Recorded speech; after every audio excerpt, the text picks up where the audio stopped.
Մարտի 7-ից շատ հեռուստաընկերության Խոպանի տեսություն սիթքոմի նոր երկրորդ եթերաշրջանը կմեկնարկի, որի ընթացքում հեռուստադիտողներին սպասվում է նոր անակնկալներ և նոր հերոսներ, մանրամասները տեսանյութում։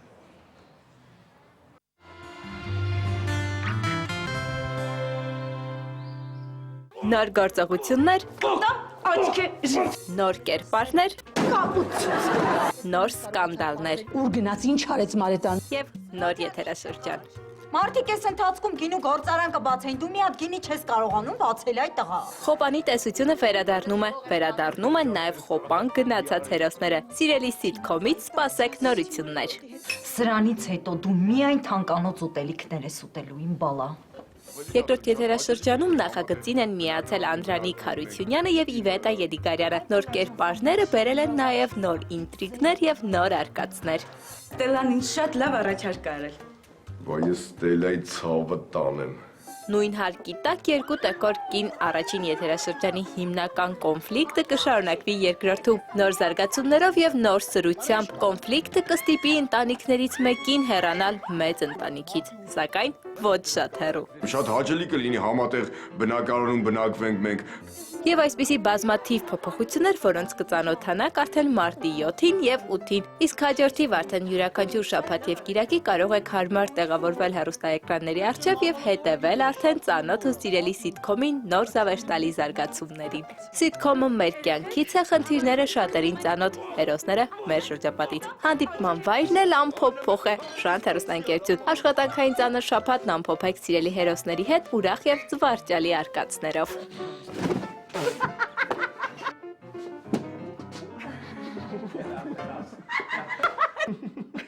Դե դուք եք ասում, մի խնդացը քիչ եք ասում։ Ես ասի խնդում ես։ Լավ։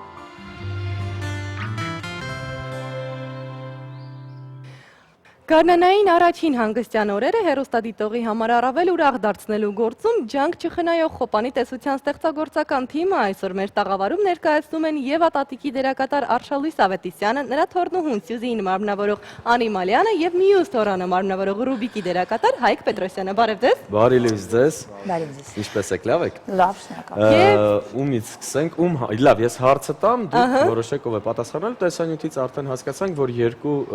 դերասան է ավելացել, այսինքն դերասանուհի եւ դերասան Իվետա Եդիգարյանը եւ Անդրանիկ Հարությունյանը, այսինքն ավելացել է եւս երկու կերպար։ Այդ կերպարների մասին մի քիչ ավելի ծավալուն, նոր իրադարձությունների, նոր այս հերոսների եւ միգուցե սիթքոմը լքած կերպարների մասին մի քիչ խոսենք։ Ես կարծում եմ պիտի անի պատասխան այդ հարցը։ Բայց ես չի անում։ Իսկ ինչու՞ որ։ Դե կերպարներից մեկը իմ տղան էր Սուրոն, որը կար, ամենայնպես մենք կապի մեջ էինք իրար հետ, նոր կերպար, որը եկել է։ Skype-ով շփվում եք հիմա եք։ Միշտ շփվում էինք իրար հետ։ Իվետան եկել է նոր որպես կերպար, ասած չգիտեմ ինչ կերպար է, որտեղ դեռ իրար հետ ոչ մի այդպիսի Միասին տեսարաններ չենք ունեցել ու չգիտեմ հարևանուհի է, դա պարզավոր նոր հարևանուհի է, որը եկել է։ Բայց չէ, սենարը կարդում ենք, բայց մենք չգիտենք ինչ զարգացում ունենան եւ ինչ կերպար է, որ եկել է, սենարով գիտեմ, որ դա ուղարկել է, այդպես է, չէ, մեր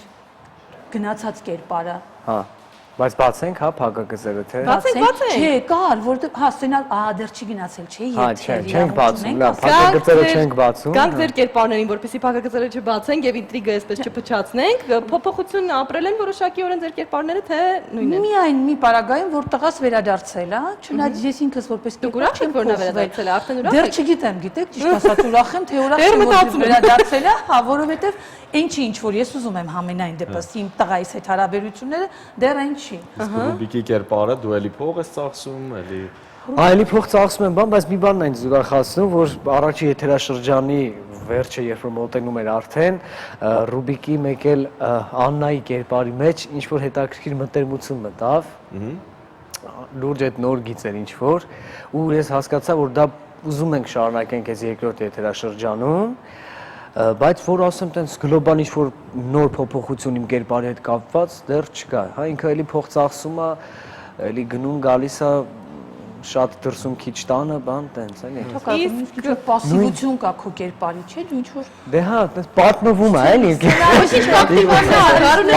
Պատմվում է էլի, որ դա դուրս է Իսկ եկել, փոքրիկ Սյուզիի կյանքում ինչ է փոխվել, որովե ման փոխվել է։ Ոչինչ չի փոխվել, Նայելի նույն բոլոր գումարները վերցնում։ շատ նույն կաշառակեր է։ Կաշառակերն ես։ Ինչքան ես հավաքել արդեն Սյուզի ջան։ Դե Բավականին։ դեռ այդքան շատ սերիաներ չենք նկարել, կարծում եմ շատ հավաքած կլինի։ Նկարահանումները ո՞նց են ընթանում, թեթև։ Այո, որտեղ Առաջին եթերաշրջանի համեմատ ավելի թեթև եւ ավելի արագ ենք նկարահանում։ Ինչն է ձեզ այս process-ում դուր գալիս, հա, որն է տարբերությունը առաջի եթերաշրջան ու երկրորդ եթերաշրջանի, թե ինչ որ փոփոխություն եք նկատում։ Դե արդեն ավելի արագ ենք նկարում։ Շուտ ենք վերջացնում։ Ավելի դժվար էր։ Եվ դերասանները, եւ նոր կոլեկտիվ, ստեղծագործական կազմ այդ ամեն ինչը, բայց հետո կամած արդեն որ դառնում ենք քույր, եղբայր, ընկեր, մամա, Իմիջիայլոց պապա։ դա էլ է հենց ուզում հարցնել, դուք մարմնավորում եք տատիկ եւ թորնուի, հա, բայց ինձ թվում է արդեն ռեալ կյանքում էլ դուք երևի ինչ որտեղ տենց ուղեղի հատվածում պատկերացնում եք, որ Սյուզին բայց Սյուզի չէ, անի անը, Ռուբիկ ենք ասում, Հայկին, դե ասենք Հայկ, ասում ենք Ռուբիկ։ Այնքան ենք մտել այդ ամեն ինչի մեջ ու այնքան ենք շփվում իրար հետ կերպարային, որ մենք դուրս են գալիս, էլի նույն կերպարները մնում, այնպես մենք տատ, բոլորը տատ։ Ամեն դեպքում նոր եթերաշրջան, նոր էներգիա, նոր ուժ, նոր Կերպարներ, տաղավարներ, հա, հետաքրքիր գույներով սիրուն պավիլյոններ ունենք։ Դες նոր ուժով նկարում ենք, էլի, հուսով եմ լավ կլինի։ Դժվար է ինձ համար օրինակ ես այդպես եմ անցնում որ շատ դժվար է հումորային կերպար կերտելը, որովհետև որ կա տրամադրություն չունես, որ կա հավես չունես, հազար մի պատճառներ կան, որ կա ստրեսի մեջ ես էլ չեմ ասում, ինչպես է կարողանում այդ դա թողնել նկարահանման տաղավարից դուրս եւ ուրախ տրամադրությամբ մտնել տաղավար եւ այս տրամադրությունը փոխանցել մեզ բոլորիս հանդիսատեսին։ Դա մասնագիտական է։ Միանշանակ մասնագիտական է, մենք դա ինստիտուտից սկսած արդեն սովորել ենք, որ երբ որ մտնում ենք տաղավար, նկարահանումներ, նույնը բեմ, մտնում ես ամեն ինչ թողնում ես դրսում։ Լավ, ձեզ համար ոչ պրոֆեսիոնալ է։ Դե դերասանների ուրախ տրամադրությունը ինձ տրամադրում են։ Եթե անգամ տխուր եմ լինում, մթնոլորտը տրամադրում է, որպեսզի Ոյ ուրախ բալես, դու ես տարիքում Ես էլ կարեն պետք է ուրախ պատահում է։ Մթնոլորտից վարակվում ես փաստորեն։ Այո։ Որն էր քեզ համար ամենաբարդը նկարահանման տաղավարում։ Ամենասկզբում, եթե փորձես հիշել։ Ամենասկզբում կար մի սերիա, երբ գնացել էին քաղաքից դուրս եւ ետ էին գալիս, այդ ժամանակ Հայարփին ինձ վրա ջուր էր լցնում, այդ սերիան էր դժվար նկարահանելը, որովհետեւ տաղավարում ցուրտ էր, իսկ ջուրն այդքան տաք չէր։ Այդ իսկ պատճառով մի քիչ դժվար էր, բայց ընդհանուր առմամբ դժվարություններ քիչ են հանդիպում։ Հետո չհիվանդացար, ամեն ինչ նորմալ է։ Ոչ։ Լավ, բարի։ ամենակիչ խնդրը Հատուկ էներգետիկա ունի ընդհանրապես բեմն էլ, նկարահանման տաղավարներ են, որ շատ նույնիսկ եթե հիվանդ ես լինում, հենց ասում են մատոր, ամեն ինչ վերանում է, ճիշտ եմ ասում։ Միանշանակ։ Նույնը բեմը, ջերմությունով, ինչ որ խնդիրներով, ինչ որ հիվանդություն գալիս ես մտնում ես բեմ, վերջ ամեն ինչ։ Բայց Տիկին Արշալես, հիմա դուք օրինակ տարիների փորձ ունեցող դերասանուհի եք, ասեք, որ ամենաբարդ ժանրը ըստ մեզ դա կոմեդիան է, էլի։ Միանշանակ։ Այո, բոլոր մասնագետները դա նշում են։ Հա, Եվ սցենարիստը, եւ գրելու համար է շատ դժվար, որտեղ որտեղ եմ արտահայտում, բայց դրաման մի քիչ այնց լավ երաժշտություն ունենում ենք, տրամադրությունը ստեղծում է, դրաման կայանում է արդեն։ Տերյան կարդում ենք, սկսում ենք լացել։ Հա, բայց կոմեդիան ինքը ծիծաղեցնելը մեծ նրբություն է պահանջում, էլի, դու պետք է բացարձակ սահմաններից դուրս չգաս, որ կարիկատուրա ինձ թվում է չդառնա այդ ամեն ինչը, ինքը շատ այնց ասեղնագործած ինչ որ աշխատանք է պահանջում, որ կայանա կոմեդիան են ինձ։ Բարդության մասին խոսեցիք, այն բոլոր կատակները, որով մենք ծիծաղում ենք, զվարճանում ենք, հերոստատիտողը արդեն հասցրել է սիրել, միշտ սցենարային են, թե լինում է նաև իմպրովիզային հատված, հենց այդ պահին որոշում եք, անում եք ու շատ լավ է ստացվում։ Թե միշտը սցենարի է։ ավելի շատ երևի սցենարի։ Հա, հիմնականում ես կասեի, հիմնականում սցենարը։ իմպրովիզներ չեն լինում։ Լինում են, բայց ավելի քիչ, քան սցենարով գրված, մենք ավելի շատ սցենարով ենք Եթե կա տեքստով, եթե կոնկրետ կա հումոր, դրա հիման վրա իմպրովիզ չի լինում, բայց եթե տեքստը թույլ է տալիս, որ կոնկրետ հումոր չկա, ուղղակի հոմանիշներով քո իմպրովիզը անես, այդ դեպքում անում ենք, էլի։ Տեքստին չխանգարող Ի վերջո սցենարիստները ավելի պրոֆեսիոնալ են այդ հարցում, քան մենք դերասաններս, նրանք գրում են, նրանք ավելի ճիշտ գիտեն։ Մենք կարող է ամեն ինչ էլ անենք, բայց չի կարելի ամեն պարագայում, ինչ որ գրված է պրոֆեսիոնալ մարդու ձեռքով, դա պետք է ասվի։ Վերաբառնանք կերպարներին, ինչն է ձեզ յուրաքանչյուրիդ հարազատ ձեր կերպարում եւ ինչը կցանկանայիք գուցե մի քիչ փոխել։ Ինչն եք արդեն հասրել սիրել եւ ինչը մի քիչ Անի ջան, շատ Սկսենք Անի, ծայր։ քեզ ենք լսում հիմա։ Դե Ինչն է հոգեհարազատ քեզ։ Դու քո կերպարը սիրում ես, սիրել ես կերպարը։ դե կարծում եմ այո, վատ կերպար չի, միայն կաշառակերությունը որ վերանար, ավելի լավ կլիներ։ Աշակերտությունը ընդհանրապես որ վերանա շատ լավ։ Այո։ Ինչով է քեզ նման Սյուզին։ Նրանով, որ ես նույնպես դպրոցում գերազանցիկ եմ, կարծում եմ միայն դա է նման եւ մնացած բոլոր հատկանիշները, կաշառակերությունը, բոլորին շանտաժ անելը, ինձ նման չէ։ Ինչպես ես հասցնում մնալ գերազանցիկ եւ նկարահանման ընթացքին մասնակցել այդքան ակտիվ, չէ՞ որ դա բավական բարդ է։ Դե եթե նկարահանումները երկար են տևում, դասագրքերս բերում եմ, շանթում եմ անում։ Իսկ հակառակը անում ես, որ սցենարը տանես դպրոցում սովորես դասի ժամին։ Փորձում եմ, բայց չի ստացվում, չեմ կարողանում կենտրոնանալ։ Լավ, իսկ ձեր կերպարում։ Ոյ, իմ կերպարը մի քիչ շատ բաներ կա, որ ինձ հարազատ է, բայց շատ բաներ կա, որ սցենարիստները գրում են, ես նա կարդում եմ, ասում եմ, լավ էլի, ես այնպես բան չեմ ասել, երեխեք դառնում են դևրիջ կամ մի անհասկանալի բան, որ իրականում գոյություն չունի, էլի չեմ անելու, ես ինչ բաներ, բայց շատ բաներ կա, դժվար է ասել, ես ինքս ինձ պիտի հիմա ասեք, մի բան ասեք, ինչն է, որպես կերպար։ Հայկին Քանի որ լսենք դուք մտածում եք Հայկը Չէ, Ռուբիկը քեզ նման։ արտաքինը, տեսքը մեն։ Դե պարզ է։ Դե դու ես խաղում, քեզ նման։ Աչե, ոչ մի բանում նման չի, այն ինչ որ ես խաղում եմ սիտկոմում, ոչ մի բանով։ Նա աշխատել չսիրող, փողը ծախսող, ծնողի աշխատանքը չգնահատող, միակ բանը որ շատ եմ սիրում, ասում եմ, որ այստեղու հարաբերությունը իր հորեղբոր կնոջ հետ շատ քաղցր է, շատ լավ է, էլի։ Ես առհասարակ սիրում եմ տենց ընտանիքներ, որ երեխեն հարսիկ է ասում հորեղբոր։ Այդ գիծ եմ սիրում, բայց իմ առօրյային, իմ տեսակին այդ կերպարը բացարձակ նման չի։ Բացարձակ նման չի եւ չերը շատ են, բայց կերպարը կարողացել է սիրել ու քոնը դարձնել, այո, տեսնում ենք եթերում, որ այո, բայց սիրում ես նա։ Հա, գիտեք, մարդիկ կան, ովքեր իրանք այն որ 80%-ով թերություն են տեղով, բայց համով են, ինչ որ իզումին կա իրանց մեջ, որ մարդիկ սիրում են այդ մարդուն իր բոլոր թերություններով հանդերձ։ Ու ասեմ ավելի, եթե նույնիսկ այդ մարդը դեպի լավը օրերից մի օր փորձի փոխվի, մարդիկ ասեն, արա, մի բան այն չի էս տողը այդ, էլի, ընդհակառակ ինչ որ վատ տեսանկյունից են նույնիսկ նայելու։ Կա այդպես համով տիպ էլի, սենց ասեմ, որ ունեն թերություններ։ Որ կերպարը մենակ դրական լինում, մենակ բացասական լինի, այդպեսի բան չի լինում։ Չէ, բայց բալանսը պահվում, հա։ Կոնտես թերություններով լի մարդիկ կան, բայց ինչ որ համով են իրանք։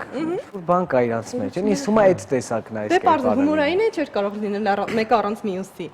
Մեկնարկը տրվելու է երկրորդ եթերաշրջանի մարտի 7-ին, 8-ին նախատոնական։ Ինչն է, այստեղ կա ինչ-որ նախատոնական ակցիա, թե չկա, կանանց տոներին նվիրված է, թե ոչ։ Ունենք, չէ՞, սցենարով տոնական է, ամսի 8-ին ինձ թվում է մենք տոնական ենք նկարել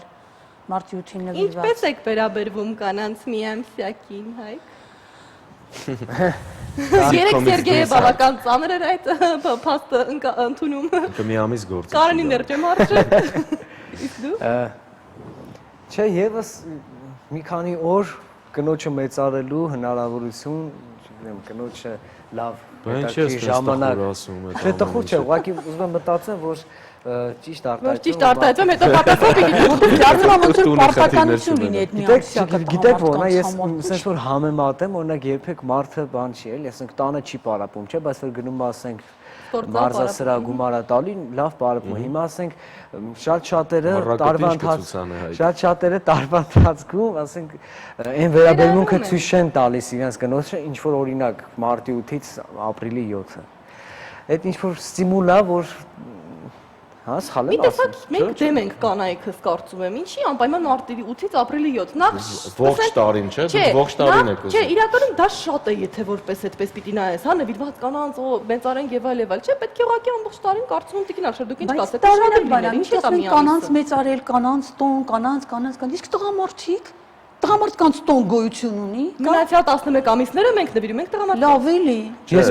միշտ սիրում եմ տիկին Արշալույսին, նա նկարահանման ժամանակ Միշտ, երբ որ խոսվում է կնոջ տղամարդու հարաբերությունից, Ես տղամարդու միշտ տղամարդուն է Դե պաշտպանում։ չէ, մենք ունենք բանակի օրը հունվարի 28-ը եւ Դա կոնկրետ օր է, հնուց մնացած փետրվարի փետրվարի 23-ը հա, դա հատվածներ այդ կարող ենք երկու օր համարել։ ասենք, թե լավ։ Չէ, դե տիկին Արշալ, հիմա կնոջը մեծարել չեմ ասում, էլի չոքենք, չգիտեմ, այս կոտորենք, Անի դու կողմից ես այս հարցում։ Ես կարծում եմ փոքր եմ ինչ-որ մեկի կողմից լինելու համար։ Դիվանագետ ինչպես Այո։ կերպարից այնքան էլ հեռու չես այս դեպքում։ Այդ ինքը իրականում էլ շատ խելոք երեխա է, շատ։ Այո։ Գանք սերիալին, թե փորձելով ամփոփելով, հա, խոսենք, ինչ է սպասում հեռուստադիտողին երկրորդ եթերաշրջանում։ Չգիտեմ, Կարճ, անոնսի կարգի այսպես։ նոր կերպարներ, նոր ինտրիգներ, Կոնֆլիկտ։ Կոնֆլիկտներ անպայման, միանշանակ առանց դրա չի լինելու։ ծավալուն Երևի։ եւ խոցելի։ Դրանք ախր սցենարիստն է որոշում այդ ամեն ինչը, մենք կատարող ենք այսպես կոպիտ եթե ասեմ, մենք կատարող ենք։ Բարի։ հա, նոր ռիթմ, նոր զարգացումներ, մեծ հետաքրքրություն։ Եվ իհարկե բարձր տրամադրություն ինչի համար եւ ստեղծված է Հա, դե դա սիտկոմը։ միանշանակ, հա, դա։ Երկրորդ եթերաշրջանը հիշեցնում ենք, որ կմեկնարկի մարտի 7-ին հարգելի հեռուստադիտող դուք եւս էլի շատ անգամներ, այո, 7-ին եւ 8-ին հնարավորություն կունենաք ծանր աշխատանքից հետո երեկոյան նստել, զվարճանալ, ուրախանալ եւ չմտածել առօրյա հոգսերի մասին, դրական լիցքեր ստանալ, որպեսզի սկսեք հաջորդ օրը բարձր տրամադրությամբ։ Այս պահին մեր եթերում կոմերցիոն դադար է ձեզ հաջողություն ենք մաղթում եւ շնորհակալություն։ Շնորհակալություն։ Շնորհակալություն։